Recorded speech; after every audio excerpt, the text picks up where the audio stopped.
देखिए, हमारे अध्यक्ष डॉक्टर नील जैन जी व आदरणीय श्री राहुल गांधी जी ने अभी 2-3 महीने पहले ही मुझे पंजाब का इंचार्ज नियुक्त किया है। ये मेरी 6th मीटिंग है पंजाब में और बहुत अच्छा लोगों से रिस्पांस है, ख़ासकर ओबीसी समाज से। ओबीसी समाज व एससी समाज दोनों की अगर हम बात करें तो कांग्रेस पार्टी कहीं ना कहीं इन दोनों समाज की तरफ ध्यान दे रही है। कमी सिर्फ एक ही है कि लोगों को जागरूक करना है, क्योंकि पिछड़े वर्ग से आते हैं।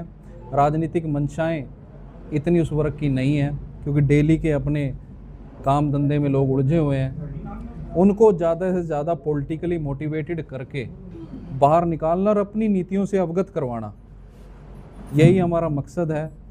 सोशली लोगों को कैसे कनेक्ट किया जाए, अलग अलग समाज के जो एक मजबूत आदमी हैं, चाहे वो किसी भी वर्ग के हैं, ओबीसी वर्ग हो चाहे एससी वर्ग हो, उन सोशली लोगों से मिलकर उन्हें कांग्रेस की नीतियों से अवगत करवाकर और कांग्रेस पार्टी के अंदर मोटिवेट कर लेकर आना, तो यही हमारा मकसद है। इसीलिए हम पंजाब में अलग अलग मीटिंग्स कर रहे हैं। कांग्रेस तो जो पंजाब में आपसी गुटबाजी है उसको लेकर क्या कहेंगे, क्योंकि विरोधी दल जो है वो बोल रहे हैं कि कांग्रेस के 6 मुख्यमंत्री सीट पर बैठने के लिए तैयार हैं। ऐसी गुटबाजी को कैसे देखते हैं? अच्छी बात है ना, हमारी पार्टी इतनी मजबूत है कि उसमें 6 मुख्यमंत्री की दावेदार हैं, ये तो अच्छी बात है। कहीं ना कहीं नुकसान भी तो करती है। देखिए, जब कुर्सी होती है तो उसमें लड़ाई होती है, और कांग्रेस एक लोकतांत्रिक पार्टी है। भाजपा सरकार में आप कोई बयान देते हैं तो ऊपर से आपका गला घोट दिया जाता है, वहाँ आप अपनी विचारधारा को व्यक्त नहीं कर सकते। ये उस पार्टी में कमी है, और हमारी पार्टी में ये मजबूती है कि हम अपने विचारों को खुलकर रख सकते हैं, खुलकर अपनी बात सेंट्रल लीडरशिप के साथ, जनता के साथ। हमें कोई फिक्स मेनू नहीं दिया जाता कि ये बोलना है आपको। हम अपनी बात और लोगों की जो फीडबैक हमें मिलता है उसको जनता के बीच में रखते हैं और जनता को जोड़ने का काम करते हैं। ये कांग्रेस जो जोड़ने का काम करती है, भाजपा सरकार तोड़ने का काम करती है। भाजपा सरकार काम गिनवाकर कभी वोट नहीं मानती सेंटर की, अगर मैं बात करूं। और आपके यहाँ आम आदमी पार्टी में इतने मुद्दे हैं इस सरकार के अंदर कि नशा आज की डेट में इतना बड़ा मुद्दा है पंजाब के अंदर कि हमारे जो नौजवान हैं वो पलायन कर रहे हैं या फिर बेरोजगारी में आकर। गैंगस्टर जो आपके यहाँ इतना एग्जॉर्शन मांगी जा रही है, इंडस्ट्रियल एरिया है। अभी मेरे इंडस्ट्री वालों से मीटिंग करवाई मंजीत जी ने, तो वो बता रहे थे कि कैसे हम कितने परेशान हैं कि रोज़ यहाँ पर किसी न किसी कॉल आती है एग्जॉर्शन के लिए, फिरौतियाँ मांगी जाती हैं, मर्डर हो रहे हैं पंजाब के अंदर। तो ये सब मुद्दे हैं जिसमें आम आदमी पार्टी फेल हुई है।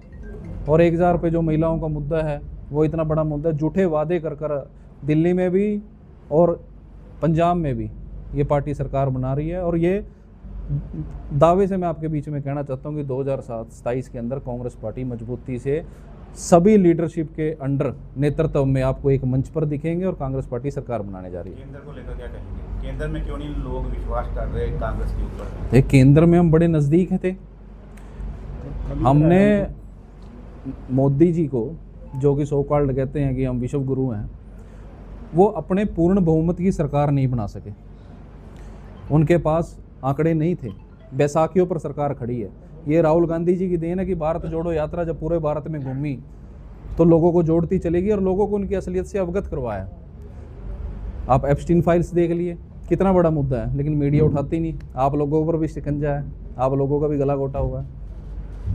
उसके बाद गैस का मुद्दा इतना बड़ा, भी मैं रास्ते में आ रहा था तो गैस एजेंसी कोई सड़क पर थी, मेरे ख्याल 100 आदमी वहाँ पर गैस के लिए लाइन में लगा हुआ था।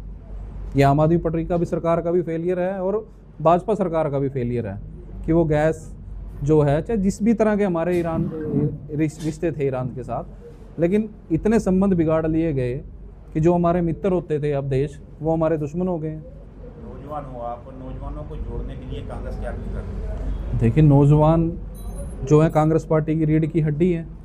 हमारे जितने सेल हैं, ओबीसी है, एससी है, यूथ कांग्रेस है, लगातार जनता के बीच में जा रहे हैं। और हमारा एक ही मकसद है कि कैसे ओबीसी साथियों को अधिक से अधिक, मेरा भी मकसद है और राहुल जी का भी मकसद है, हम सभी जितने बैठे हैं उनका मकसद है, कैसे हमारी जो ओबीसी कम्युनिटी है उसको मेन लीडरशिप जो होती है सेंट्रल लाइनशिप में लाया जाए।